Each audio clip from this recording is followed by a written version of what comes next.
Welcome, English 1102 friends.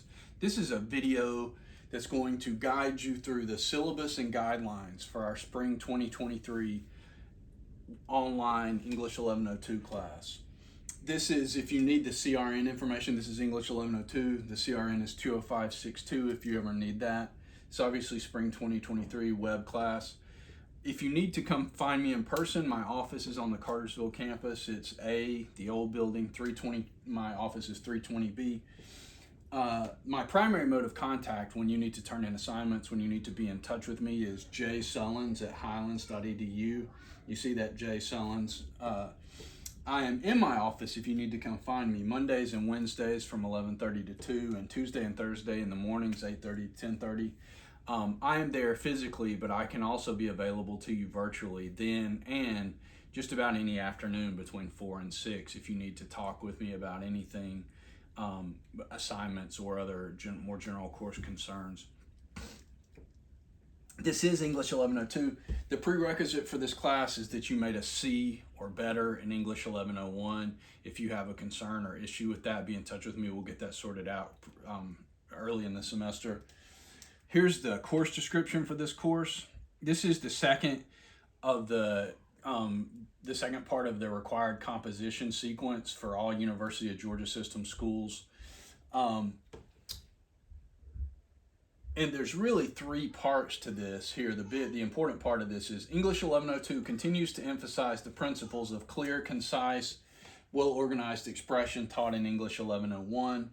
So there's the first third. It's also an introduction to literary study, but really what that means is literary analysis, critical reading, critical thinking. So that's the second part, is this class is supposed to help you hone your critical reading, critical thinking skills. And then the third part is this course includes training in research procedures and research writing. Traditionally in college and university, this is supposed to be the class that gives you a good foundation for doing research, in-text citation, using research sources in your writing, the basics of that, like writing and citing and using sources and incorporating other voices with your voice in writing papers and using sources. This course, as it says in the second paragraph, this course is also an introduction to basic critical reading, critical analysis tools like character setting, those kinds of things, taking works apart and thinking about how they work, taking writing apart and thinking about how it works. The course objectives, communication and critical thinking, student goals and learning objectives. The text and supplies. There is no textbook for this class. All the readings and assignments are linked in D2L, and when you look in D2L, you will see there's a weekly module, and the basics of what we're doing will be going through those weekly modules. The real exception to those weekly modules is the exams, which are all in this module, the syllabus, schedule, and exams module. And so when exams are due, you'll rely on that. I will also be doing a short weekly announcement video, usually on Tuesdays, for each week to check in with everybody and be sure that everybody's on course. Since we don't meet in person, the one thing that I like to remind you of, which I remind you of all the time if you're meeting in person, for this class to truly be successful, you should be prepared. You should first and foremost read the assigned work thoroughly as we go along, especially when we get to the exams. The way to be prepared for these exams and the simplest way to do well on these exams is to have stayed caught up with the reading. You open up the exam and you know the readings that you're being asked about. One of the ways, the most common way people don't succeed is they get behind in the readings. They're struggling to do those exams. And so it's important to keep up with the exams so that when you get to keep up with the reading so that when you get to those exams, you're not lost and struggling and taking hours and hours and having to go back and start from scratch reading stuff. Staying in touch, I will communicate with you via D2L announcement, like I just said, and Highlands email. And when you need to communicate with me, you will use that Highlands email that I showed you at the top of the page. I don't use D2L email. If you send me something in D2L email, I'll probably never see it, or if I see it, it'll be in June or something. If you submit an assignment using an email system other than the Highlands system and it gets filtered out by the college's spam filter, I didn't get it, and that's what matters. while I use D2L, like I said, while I use D2L as a content management service, I don't use its email system, and messages sent to me there, I won't see them.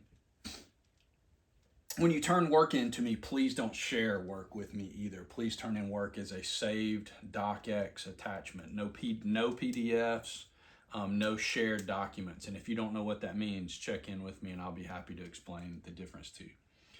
When you turn in assignments, when you email me assignments, they should be typed, 12-point font, body of the text double space, top of the first page should include your name. Please put your name on your assignment. I don't want to open a document and there not be any name on it, so that then when I'm finished grading, I don't know who to give that grade to. The assignment name, exam 1, exam 2, the date, that information at the top. That information should be followed by the title of the paper. We're going to write 3 short papers in here. Those are exams 2, 4, and 6. And then the 2 research assignments are both papers, a bibliographic essay, and a research paper. Those all need title. Papers need titles.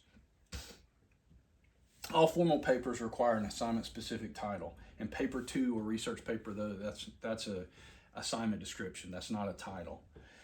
And if an paper is about a particular text, if you write a paper about the story Big Bad Love, the title of your paper shouldn't be Big Bad Love. Submitting work, the due dates for assignments are listed on the schedule, which is the next document in this D2L module. So those due dates are there listed, and I will keep you updated and notified of those in those weekly announcement check-ins as well. Late assignments are not accepted except in extenuating circumstances and when you've been in touch with me beforehand to let me know you're having some kind of issue. Essays written for other courses will not be accepted in this one. And as I said, when you turn in work, please turn in work as an email attachment, as a docx. In the grown-up world, almost all writing is communicative rather than expressive.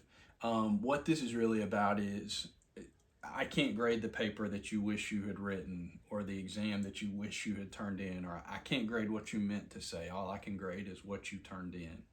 And so part of what this class is supposed to teach you is that sort of clear, precise, vivid, specific communication. And a lot of the readings in this class should hopefully help you learn how to write in those vivid, effective ways. This section right here about how not to be rude, we're not meeting face to face, so we don't need that. Again, hardware, we won't be in class together, so you won't be using any hardware. This section, though, is important. Academic honesty and integrity. Plagiarism is academic dishonesty. I have more problems with plagiarism in this course than in any other course that I teach. And I think that is because of a combination of reasons. One is students are still relatively new in college in this course and aren't exactly clear what plagiarism is, and we'll talk about that in just a second. But also students get behind in the readings, like I was talking about. They get panicked and sit down to take the exams or the short essays. They haven't kept up with the readings. They need to jump online and find some resource to help them, and then that finds its way into their exams. Every semester that I teach this class, I have at least 1 or 2 plagiarism situations. Don't put yourself in that position. If you're struggling with the readings or the assignments, be in touch with me. And if you're struggling with how to write the papers, I'm happy to help you. Or you can go to the Tutorial Center of the college's Writing Center, which is an extraordinary, useful resource. But to be clear about what plagiarism is in this course, to borrow another writer's words and or ideas. So taking somebody else's words and taking somebody else's ideas and putting them in your own words, that's plagiarism too, because plagiarism cares about ideas. And part of the goal of this class is for you to think and analyze on your own for yourself without any kind of additional outside resource. To borrow another writer's words and ideas without proper acknowledgement is a form of dishonesty known as plagiarism. To avoid plagiarism, you must cite all quotations, so direct quotations, summaries, and paraphrases, because again, you are borrowing somebody else's ideas, and putting them in your own words doesn't change that they're somebody else's ideas that you are using. So if you use somebody else's ideas without credit, that's plagiarism, as well as any facts or ideas that are not common knowledge. If you have questions about that definition or about how to avoid plagiarism, please be in touch with me, just in the name of avoiding that situation. You won't need to prepare and participate because we won't be meeting face to face. But again, keeping up with the readings, keeping up with the course videos, keeping up with all that stuff will be your participation. And I do go into D2L and check and be sure who has viewed the work, who has viewed the videos, who has viewed the readings. Part of my grading and assessing of this class is that checking to see who has accessed things, who has watched videos, who has done readings. Part of this that is relevant to you all is filming, recording, or photographing the professor, the class, the classroom, or any documents like exams or anything related to this, associated with this course, is prohibited. If you need disability accommodations, either for accessing the content in D2L or the exams and assignments, you can be in touch with me, or you can be in touch with student support services on campus. That is the easiest way is to go through student support services, and then they will turn around and reach out to me with what specifically needs to happen. But if you need those kinds of accommodations, be in touch with student support services and they can start that process. If you need specific accommodations, you're going to be out of town or something like that for some assignment, be in touch with me and we'll figure that out. The early warning program, I'll put information in the computer system for the early warning program. That really affects you guys right around midterm, because you'll know if you've got a satisfactory and unsatisfactory in the course around midterm. The grade breakdown for this class, there are 7 exams. They're 10% apiece, and so that gives us that 70%. And then there's 2 research assignments, the bibliographic essay and the research paper. Those are 15% apiece. That gets us to 30. That's the grade breakdown for this course. The 7 exams, 70%, and the research assignments, the 2 research assignments, which is 30%. It's pretty simple. That gets you to 70 plus 30. That gets you to 100%. There is a syllabus and agreement and addendum about continuing to stay enrolled in this course. If you have questions about any of that, please don't hesitate to be in touch with me. My number one goal, especially in these online classes, is for y'all to feel engaged. However, we can make that happen best for you, and for you to be successful in this class, which can be a little bit more difficult since we're not meeting regularly and I'm interacting with y'all and seeing you face to face and giving you feedback and checking in with you and being sure everything's okay. And so please don't hesitate to be in touch with me. However I can support you or help you or make sure that you succeed for this course for the semester. So again, please don't hesitate to be in touch.